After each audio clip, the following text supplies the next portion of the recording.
Okay, here we go. Well, hello, everybody. I'm Carrie from Oregon, And I'm Regina from Atlanta. and And we are Wine Sisters. Sisters of the Vine. Yes, we How are. you doing, Carrie? Well, my day today, Regina, like yours, it's a busy day in the Mhm. wine world, and I have the mask on for two reasons. The first, of course, is there's other people around me that I'm wearing the mask for, and then also I had a skin cancer removed on my nose. So yeah. And you still made it to the taping tonight, so that's amazing. Yes, you're a What a Wonder Woman. trooper. Well, that's what we're all three doing right now. We're all just keep walking through the flames. Yes, What yes. topic do we have and all of the craziness that's happened, even since we started taping, you and I, Regina, and Christi Moon is joining us today, and she also has a full day in the wine world, and we're excited to hear about that. And we've all got these major things going on with dealing with coronavirus and just trying to get our jobs done during the day. So I'm just so excited to chat with Christi about Yes. her work day and what that's like, and Babylonstoren and that wonderful story. Everybody loves a good story. So with that being said, Regina, how was your day? I had a COVID kind of day. My father-in-law, my mother-in-law, my sister-in-law, and my brother-in-law were all diagnosed with COVID. But we heard that my father-in-law is ICU now, but he is talking and not on a ventilator. So we are just thankful for that. Yes. So I've had skates on since Friday, I think. Yes. Sorry, yeah. We are with you. We are with you, my sister, sending light and love. And Thank you. yes, people make it through this. They're gonna make it through. Yeah, I mean, we're like I said, nobody's immune from this. We are all in this together, like we talked about before. But I am so excited to have this conversation with Christi Moon from Babylonstoren. It is a phenomenal place. I've had the pleasure of meeting Christi in person several few times now, a few virtually and a couple of times maybe in person. And the wines are fantastic. But beyond the wines, there's this special place that Christi will tell us about. So, Christi, welcome to Wine Sisters of the Vine. Yes, We are welcome. doing this special conversation with you because we think Babylonstoren and we know the wines are amazing and the place is even more amazing. I mean, it's just a beautiful place and I can't wait to visit. We can't wait to have you. I can't wait to go back. It is a really special place with a long history, and I'm so glad to be talking to you ladies. I wanted to say this earlier, but one thing that I love that I think is getting more and more notice in the wine industry is just how many more women are really like claiming their seat at the table. And I Yeah. love it.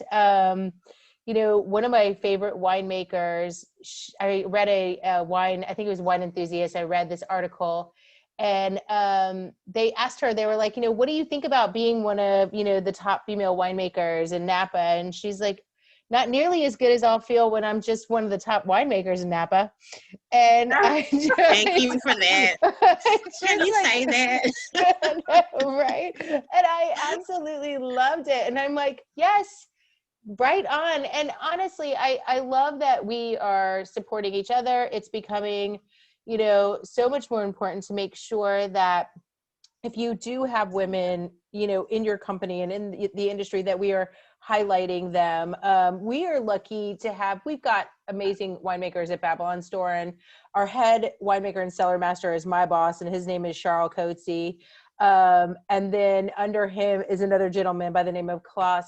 But Marina joined our team about three and a half years ago and has really brought just a different dynamic to our wines. I feel like there has become like a little bit, not in all of the wines, but in some of them, just like a little more like subtlety. And I mean, just more of like feminineness, if that's the Hmm. word, that we may not have had. And I mean, the boys are fantastic. They are amazing. They're smart, you know, Right. but she really brought something to the table. And so I feel really lucky that we have her at Babylonstoren, you know, as a woman representing, you know, making our wine and working with us. And I love that you guys are doing this. And I just think that it's really important that we remember the women of the industry. Yeah, Cheers to that. absolutely. Cheers to that. That is absolutely true. So, Christi, can you tell us a little bit about Babylonstoren and all the things that are going on? I know there is winemaking going on. I think we have olive oil and it's a farm. Tell us all about Babylonstoren. We have it all. So our property was granted to its first owner in 1692, and he came to the property, and it's surrounded by the Simonsberg and Parle Mountains. So we are surrounded by mountains, but there was this small hill on property that reminded him of the story of the dispersions of languages, you know, and specifically the Tower of Babel and man trying to reach God and him kind of shaking it down, or making sure, you know, having everybody speak different languages. So he called it Babylonstoren, which is Babel's Tower or Tower of Babylon. And, you know, at the time, Cape Town, about 50 years before that, and we're about 45 miles from Cape Town in the Western Cape, and between like the cities of Stellenbosch, Parle, and Franschhoek. At the time, you know, the sailors were stopping over in Cape Town. They were coming from the Netherlands, stopping in Cape Town, and then finishing up over in India, coming back again, stopping, filling up their boats again with, you know, fruits, vegetables, booze, all the important things, water, I guess, and then going back home. And so gardens became a really important part of South Africa, gardens, farms, vineyards, you know, all of these things. And so about 50 years after Cape Town was established, Babylonstoren was established and just had this amazing garden. We've been a working farm and garden since the 1690s. And still to this day, we have about 1,000 hectares. Part of that is vineyards, but a lot of that's farm. We've got our own cattle, our own buffalo. We have our own nut groves, you know, citrus, you name it. We've got over 300 kinds of fruit and vegetables on property. And, you know, we've got this like great public garden where people can walk through and see what they're doing at Babylonstoren and how they're caring for the earth. And I mean, we've got plants that are 1,000 years old that are almost extinct that they are trying to bring back, which is just incredible what their kind of idea is for just kind of the earth itself, you know, kind of stage one. But then, you know, they take that, and also I'll flash forward, our current owner and his wife purchased the property in 2005. Koos Becker bought the garden for his wife, Karen. And, you know, I love that story. I know. I like all the time. I'm like, I get flowers, but nobody's ever brought me a garden. And you know, they really looked at it and they saw this kind of mecca for people that, you know, they were already coming through and kind of walking through the garden. So they just took that and created this utopia. You know, they looked at the property and they said, you know, if we were to start a restaurant, would people stay and eat with us? And so they built the first restaurant out of the old horse stalls that weren't being used anymore. So again, they didn't knock everything down and put something on top of it. They just really worked with the property and what was already there. And so Babel was our first restaurant. And we have had, I believe it was Harper's Bazaar, call our breakfast the best breakfast in the world. But you have to think, like, the juice that you're drinking was literally, the fruit was picked yesterday and juice this morning. The eggs that you're eating, they were, you know, laid the day before. The butter was made there. You know, everything that can be made on property is made on property. One of the cool things, though, is we don't compete with our competitors. So, or we don't compete with our neighbors, I would say. So we don't raise goats. We've got a neighbor down the road that raises goats very successfully. And so we buy goat meat and goat milk, and we make our own goat cheese, but we buy that from them and support our neighbors instead of trying to do it ourselves. We don't need to do that. We could do something else. So I think that that's really neat. After the restaurants, he looked at the owners looked at this cabin footprint that we had on property that workers used to live in hundreds of years ago. And they remodeled them into these Cape Dutch style cottages. So like whitewashed walls, thatched roofs, like you name it. If you've seen a picture of kind of like that Cape Dutch style, this is exactly what you're thinking about. The double Dutch doors, kind of the old timey keys to get in. But then once you get in these rooms, your floors are heated. I didn't even know that because I'd always been in kind of the spring, summer, but then the last time I went was wintertime. And, we'd had kind of a late night and, just kind of thrown my jeans on the floor and gotten into bed. And the next morning I'm pulling them on and I'm like, ooh, that's nice. To realize that these floors are heated, big clawfoot bathtubs, and just kind of a really incredible place. And then lastly, they decided to go ahead. They had been selling off grapes for a long time and decided to go ahead and make the Babylonstoren wine. So this is one of the wines that we'll be showing tonight, our rosé. And it went from South Africa to kind of all over the world, which has been really exciting. It's really a special place. It's beautiful. We have more and more Americans coming every year. It's also a destination for the UK. We've been on Condé Nast Gold list 3 times now, which means the top 20 places in the world to visit. But I really believe that at the heart of all of that is the owners, one, respect for the earth, like I was saying, with the plants that are 1,000 years old and them caring for these gardens and wanting to show people, kind of how they're treating the earth. But 2, just respect for their people. South Africa is a third world country. It's very poor in a lot of ways. And everybody on our property, the 300 employees, are offered lunch every single day.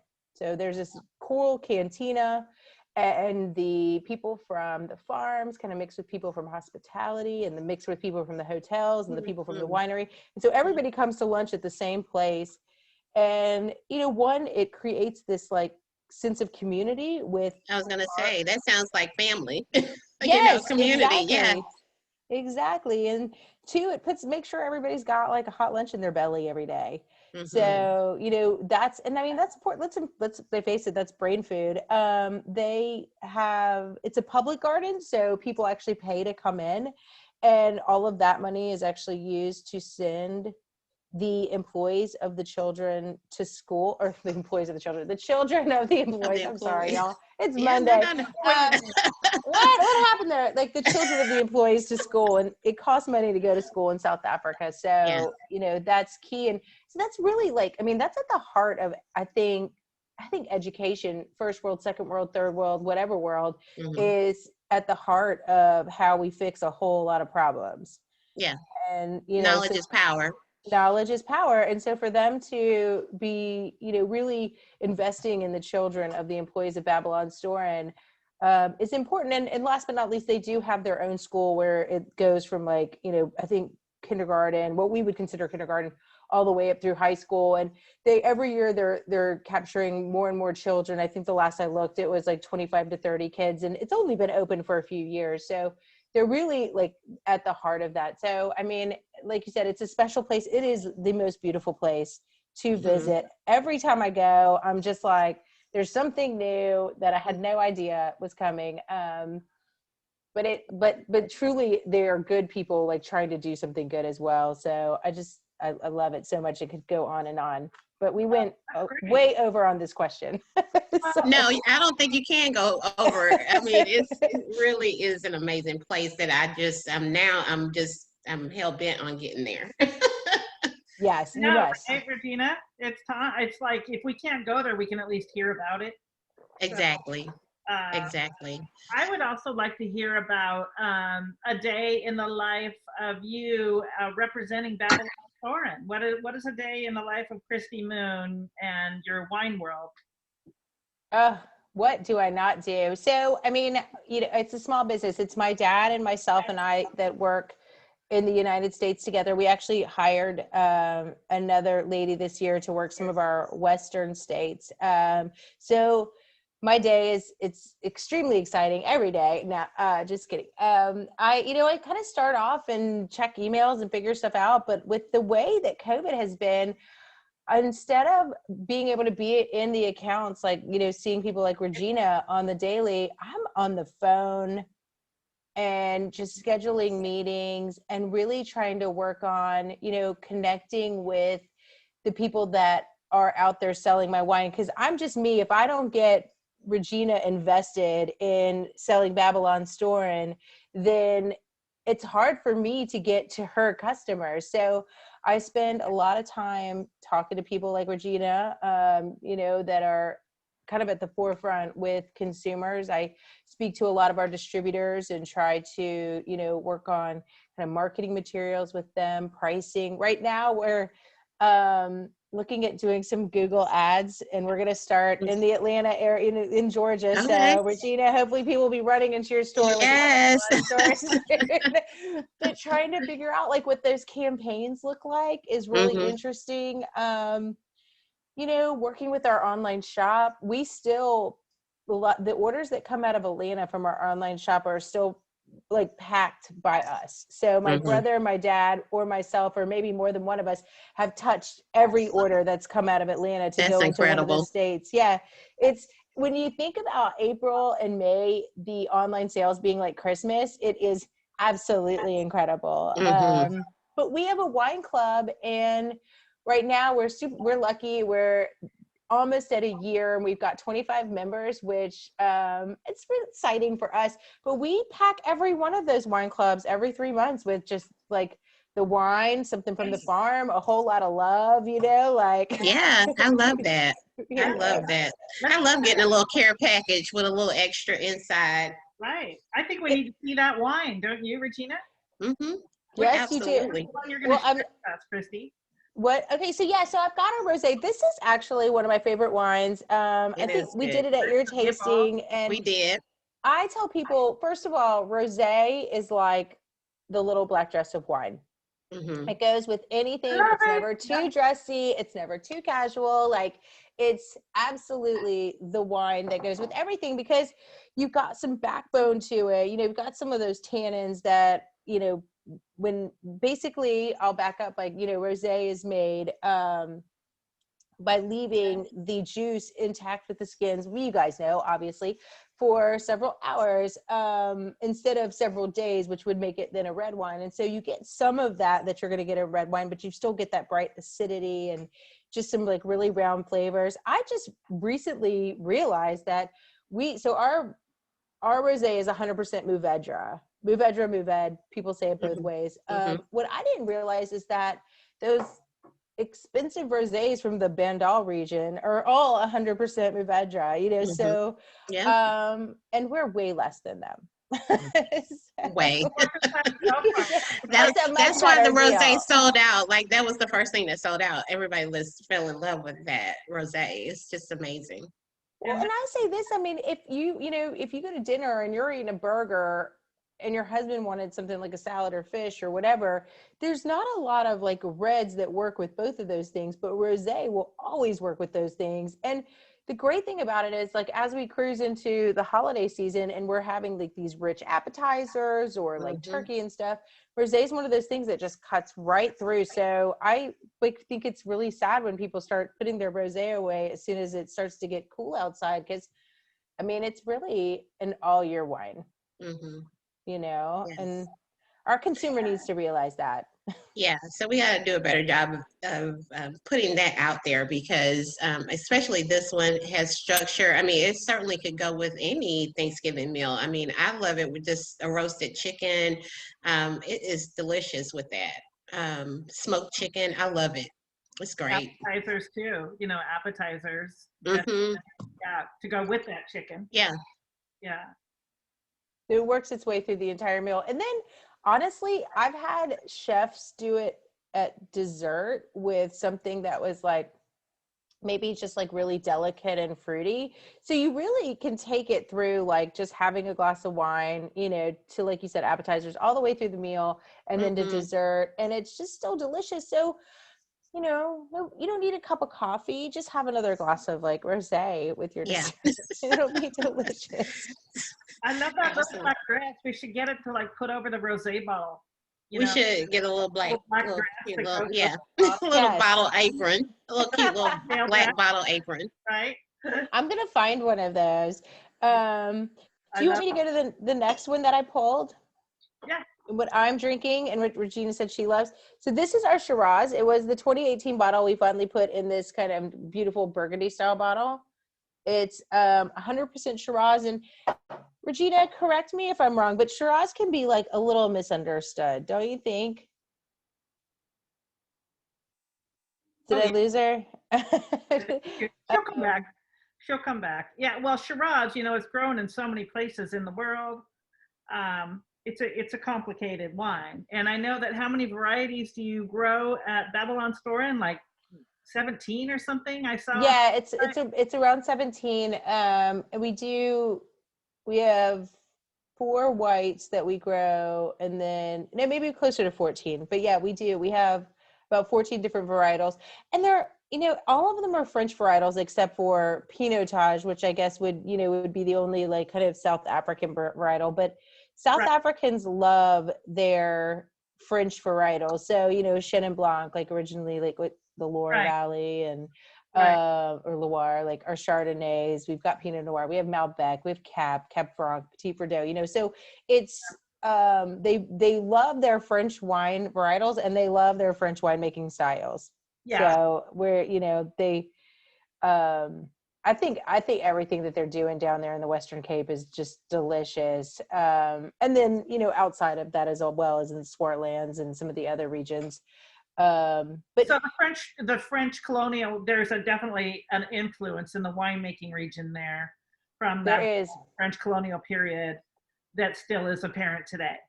absolutely, and I really think that it kind of comes all the way through, because, you know, you have a lot of our winemakers that go and spend time in France working on some of the smaller vineyards and doing harvest and making wine. In fact, our winemaker, that's exactly what his path was. You know, he made wine in France for a little while, made wine in Spain for a little while. But I mean, I think it's really important to kind of recognize that, yes, this is called Shiraz, but, you know, kind of cousin to Syrah. But that a lot of what they do like does come from France, which I think is really interesting. Yeah, and Regina's done a lot of studying on that. Regina, what do you think about this whole Shiraz conversation? I know, right? So, yeah, I think, you know, we have these big, huge Australian Shiraz coming out of, you know, Barossa. I mean, they are huge. And this one is just has an elegance about it that, you know, I want to drink this with. I did lamb chops. I love lamb. And so I did some lamb chops, and it was just delightful. And so even my people who do not really drink Shiraz, they actually fell in love with this. And so it was a great dinner. And so, like I said, this one had an elegance. It didn't hit me over the head. I didn't wake up with anything. It was just fantastic. And I think they did a great job with this Shiraz. And it's been very highly popular in the shop. We've had people repeat business. People absolutely fell in love with this and the Nebuchadnezzar. If you want to touch on that one, and everybody's wanting to say Nebuchadnezzar. Every time they come in the shop, they're like, Nebuchadnezzar, and they're calling it Neb. Right. The Neb. I mean, that's what we call it for short. Yes, absolutely. So that is our Bordeaux style blend. And I tell you what, like, in the price point, I don't think you can find something that's that delicious, or there's not as many in that price point that are just like, they just overperform. But it is half Cabernet, about 20% Merlot. Then it has Cabernet Franc, Petit Verdot, and some Malbec to it. They're all aged for 2 years in new French barrels and then blended afterwards. And kind of, I'm going to show our Chardonnay because our Nebuchadnezzar has the same kind of paper label, but I feel like they are kind of like artsy, because I don't know if you can see, but they're handwritten in. And then, and you want to talk about the representation on the label too? I know absolutely. Yeah, absolutely. And when I tell people that story about the fact that they're handwritten on, they are just fascinated by that. They love that. that idea that somebody actually hand wrote on their actual bottle. On their bottle. And I mean, I tell you 100%, I've seen the people in the winery standing next to like a bunch of pallets with the wine bottles, you know, one checking off from the clipboard, the other writing it on the bottle and sticking it in the box. And I mean, it's a tedious thing to do, but it really makes each one of them special. But yeah, so the Nebuchadnezzar is called Nebuchadnezzar because he was the king that planted the hanging gardens of Babylon, and we are Babylonstoren, and we are first and foremost a garden, and our label really represents that as well. So like I was saying before, where we really work with nature, you've got the bird, and that really celebrates nature and just kind of working with the environment instead of against it. We have the gardens, and so the flowers celebrates our gardens.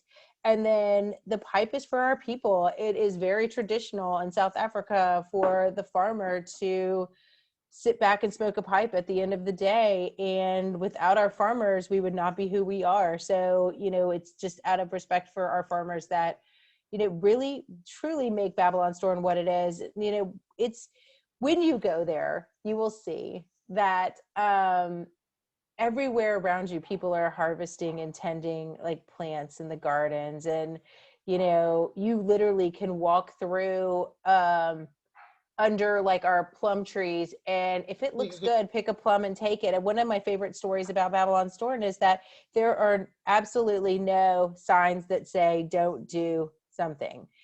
There are signs that might say, please choose another path.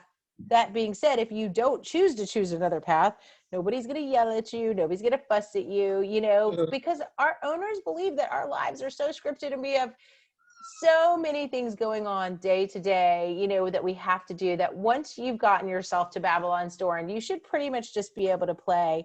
And it's really cool in that you never see people like shoving tangerines in their purse for later. You know, you see people really being respectful and like taking one, maybe taking two, eating them, and then, you know, kind of going on to the next thing and not really being like taking advantage, but just really enjoying the place that they're in.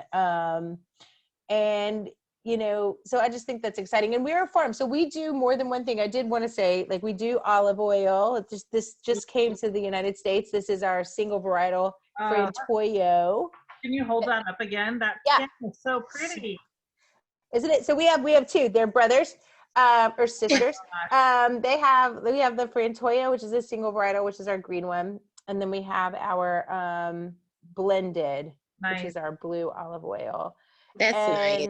It's so nice. And these come out, they are pressed from olives that we grow on our property. And then they are made into olive oil by one of our winemakers who also makes this delicious balsamic vinegar that's made from our Shiraz grapes in the Modena style. So you go, basically you've got all these barrels, and on top, like where you would put the cork in for wine to keep the oxygen, you know, from coming out, you've got a little mesh thing that allows the oxygen to come out, but doesn't let the bugs go in. And so every so many months, they kind of look in and they refill the barrels. Like, so you have the oldest barrel gets refilled by the next youngest, and then the next youngest. So then you end up with, this is our 3-year, and it's drippy. Regina, you're down the street. I'll bring you some. Please do. It's making me hungry. I'll bring you some. I'll send some. Like we need to get some to our people out in Oregon. We got to get some to carry. Yeah. Got to get some to carry. We can't just spoil Regina just because she's here. That's my sister. I got to share. That's right. You know, I've got some 6-packs. It sounds like I just need to fill up one of those 6-packs for you, Carrie, and stick some of this stuff in there. Right. But it's like, it's really exciting. I mean, and our farm is 100% organic. Our wines are sustainable, because it's difficult to get that organic, you know, certificate when you don't know what your neighbors are doing. But they are 100% sustainable. And then, I mean, I don't know if y'all can read this, but like they kind of certified sustainable with integrity. So it's like everything that we do. Yeah. You want to hold that up again? Yeah. Can you see it? Sorry. Yeah, I can see it. Yeah. Oh, there. Even 4,000 miles away, I can see it. Yay! You have such good eyesight. Thank you, technology. I know. So they're trying to just do everything with a certain amount of style. Like our owner, our female owner, Karen Becker, she was the editor for Elle Decor for like 15 years. Oh my So gosh. you Wow. look around our place and the sense of style is Right. out of control. Like everything is super intentional and really well thought out, and just like everything feels beautiful when you're I there. love all that. Yeah. It's still operating during coronavirus times. I mean, they've adapted probably, I'm sure, to where we are in this whole craziness, but they're still operating. That's quite impressive. Yes, they are. So obviously our hotel was and our restaurants, our property was closed to visitors for a while because in South Africa, I tell you what, those poor people, we felt like not being able to go to work and not being able to go to the store was just, oh my gosh, they were literally trapped in their homes for, I want to say 45 days where you couldn't even be like exercising outside in your neighborhood, you Wow. were in your home. And so at Babylonstoren, we were lucky. We are a farm and a garden, so we supply vegetables and milk and produce and bread and all of that kind of stuff. So we were able to keep people working and employed, and keep selling something that people really needed. And it was great that we were able to deliver these baskets to people, or boxes to people, or they could just come and like pick them up if they could get out, but I think most of it was delivered to kind of keep us going. And then now they have reopened the hotel as of a few weeks ago, and we do have people at a safe space, kind of a lot less than what was coming through before, but coming through our gardens and eating at our restaurants and being able to enjoy the property again. The hotel's open again. That's great. So. That's impressive, because That really is. yeah, just to keep going. Like you, Regina, in your wine store, you're keeping going, right? Yeah, we are keeping going. Yeah, had a whole big old technical issue on Saturday. It was like one of the busier days we've had since we've been back open. But we pushed through, and we had on our roller skates, and yeah, so we handled it. Yeah, you did. That's great. Yeah. That's great. Had a little S on my chest on Saturday, but Super girl. Gosh, doing your pose. Yeah, I can get through this. Exactly. Yeah, and just like now having technical issues, but we make it happen. So that's, if you see me twice, that's why. I have 2 cameras going for that very reason. So yeah, your pro circuit. It's called Still She Persisted. Still she persisted. Yes, she did. Yes. That's going to be the theme of this conversation, right? Yeah, I think so. I mean, we're all women who are, out here, pushing and going every single day. And so, I feel I'm in great company tonight. I do too. It is such an honor to be sharing this whole conversation with both of you as well. And I really love that it's this East-West Coast connection of the United States, and that we're also bringing in South Africa. And yes, it just kind of, we're going halfway, if not more, around the globe, which is a cool that's right. thing. Yeah, in the wine industry. And I mean, we are all connected. And I know in the Oregon wine industry, we have this thing, when we planted our vineyard in the early 1970s, we collaborated. We shared tractors. We shared presses. And that spirit of collaboration is still going on, and we're all really proud of it. I just wrote an article for the Oregon Wine Press about collaboration, and it's so wonderful that collaboration spirit also extends all the way over to, you in Georgia and Atlanta, you and I collaborating. Yeah. Christi, collaborating with us, representing this beautiful farm and winery in South Africa. And I really think, as Christi pointed out, we're all in this together, and that's how we're through. So, I mean, that's how people have gotten through for millennia in times like this. And, we're still out there selling wine and talking about our wine brands that we love and the story. And Yeah, and that's it's really, to me, yeah. that's how people get healed, is through other people's stories. And you just bring and shine a light on the things that like are happening at Babylonstoren, because to me that is truly a sense of community, and I'm just so engaged and invested in this brand, just because, I mean, the wines are amazing, but beyond the wines, behind the brand, I love what Babylonstoren represents.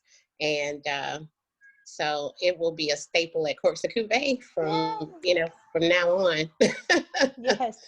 Well, and Right. also I think like during these times, and I mean, God, Regina, the virtual tasting that we did with you really kind of like brought it home to me in my mind, is that we all want to be together. We need a reason to be together and celebrate. And sometimes wine is that reason, sometimes food is that reason. And these are the things that, kind of like the last one that we did, wine and food, that's what like brings people together. You're at a party and everybody comes into the kitchen and is talking in the kitchen. We can't do that right now, but we can get on these virtual tastings and learn a little something and have fun and drink some wine with other people that we've been missing. And I think that that's why, like, when you do stuff like that and you're able to get people together, that's just amazing. And I really appreciated being a part of that. Oh, it was fantastic. You did a great job, and we will continue. I think we need to continue to share the story, because, again, it's such an amazing story. And again, I feel like stories are how people connect and they get healed, and you never know. And so the fact that we as women are sharing our stories, and we all do something a little bit different in this wine space, and look how connected we are. I mean, we're talking about South Africa. Carrie, you're in Oregon. I'm in Atlanta. Christi, you're in Atlanta. But I mean, this will span beyond where we are currently sitting right now. So I want to continue to share these stories, and Babylonstoren is one of my favorite stories, new stories. So, and the wines are fantastic. Yeah, and a good representation. In fact, not only good, but a fabulous representation of diversity and inclusion within communities. Mm-hmm. You have so many different influences going on where they are in South Africa, and the Babylonstoren is a success story about collaboration. It is. It really is. And I think, we may have asked this question before when we had the other ladies on, but, we always talk about diversity and kind of, what it really means. I mean, I think it's beyond race. I think it transcends, Yes. Yeah, it's more than just about black and white or race or whatever. I think, the diversity amongst all of us, I mean, we deal with all kinds of people every single day. Christi, like, how does that play into what you do every single day? I mean, obviously, like, working with South Africa, we're working with, a different area of the world with different ideals and ideas and stuff like that. So you have that diversity already there. But what's interesting is I'm in stores and in restaurants all over the country, and obviously more before COVID than I am right now. But I found that, I mean, I can sit next to like a Republican on one side and a Democrat on the other, or somebody that is twice my age across from me and maybe 15 years younger than next to me. And, again, all having kind of different ideas about what the world is and doing different things for work and having different backgrounds and all of that. And you know what we're all talking about? Wine and food. And Yes. we are sharing the same space, and some of these people you might like leave and want to be friends with, and some of these people you may never really, care if you see them again, not because you didn't like them, but whatever, they're just not your people. Yeah. But you sat and shared space and enjoyed time with people that were completely different from you. And I really love that about just the community of wine. It really doesn't know like color or religion or politics or anything like that. It kind of just knows like, let's get together and have a good time and, learn something, or just get like a little boozy, I mean, whatever. But Yeah. just I mean, even together. when before, pandemic, before COVID, when we would do tastings, we would totally transformed the shop, and it was kind of family style. So you sat where there was an available seat, so people were sitting next to people who they knew nothing about, and then by the end of the night they had become fast friends. And so it's a way for people to have some commonality and celebrate, you know, the things we have in common versus the things that separate us, you know. Right. So I think that it's a great, wine is a great way to it's a great connector, in my opinion. I agree. 100% agreed. Yeah, wine doesn't care what political party you are. No. It doesn't, and I swear you just never know who is going to come out with these things about wine. You're like, why are you giving this speech? So like, you know more than me about this. Like, you never know who you're going to be sitting next to, and you know what they know and what they're going to bring to the table. I mean, I tend to learn as much from the people at the tastings as I hope that I impart to them, you know. Oh, But yeah. yeah, it's I love how you said that, Regina. It's a great connector. It really is. Yeah. Well, Christi, thank you so much for sharing your story of Babylonstoren and those wonderful wines and the wonderful products that are coming off the farm. And hopefully we will all be there very soon to visit. No, I cannot wait. I can't wait. Thanks, you guys. I love the platform of just being able to talk about Babylonstoren. And you know, I always tell people, I'm like, well, you might not be able to go to the farm right now. You can buy a bottle of Babylonstoren and support this whole thing all the way through. So you can support, you know, people like Regina, people like me, and then all the way through the farm and the kind of ideals that we have and the way that they are choosing to live down there. So, you know, feel free to go out and buy Babylonstoren, whoever's listening. And Absolutely. you can find it at Corks and Cuvée. Yes, we have, I think, everything. The Nebuchadnezzar, I've got to get the sparkling. So I said, is there the sparkling here? The sprinkle, yes. Igor Yeah, has sprinkle. it. Yep. Yes, okay. We have it yeah. here. Yeah, I'm going to get that. Yeah. That's But we fabulous. have Nebuchadnezzar, the Shiraz, the Rosé, the Chenin, which is fantastic. I love it. It's a fan favorite at the shop. So, yes, come see us. I'll be over there soon. Yeah. Yes, please. Yeah. So, Christi, thank you so much for your time and sharing the amazing stories. Is there anything else that you want to add before we end the conversation? Although I hate to end the conversation, but I know we have to go to work tomorrow. I know. With the S's on our chest. I would just say this, like, not everybody, if you can get to Regina's shop, get to her shop. It's the best deal in town. But if you can't and you want to try to find Babylonstoren near you, you can always email me at Christi, CHRISTI, at Babylonstoren, BABYLONSTOREN.com. And I will find you a place to get some Babylonstoren wine. So Absolutely. That's all I wanted to say. Love it. Yes. All right. Cheers, you guys. And cheers. Thank you so much. Until next time. Bye. Until Thanks, y'all. Bye-bye. Thank you. Hugs and kisses. Bye, y'all. Bye. So.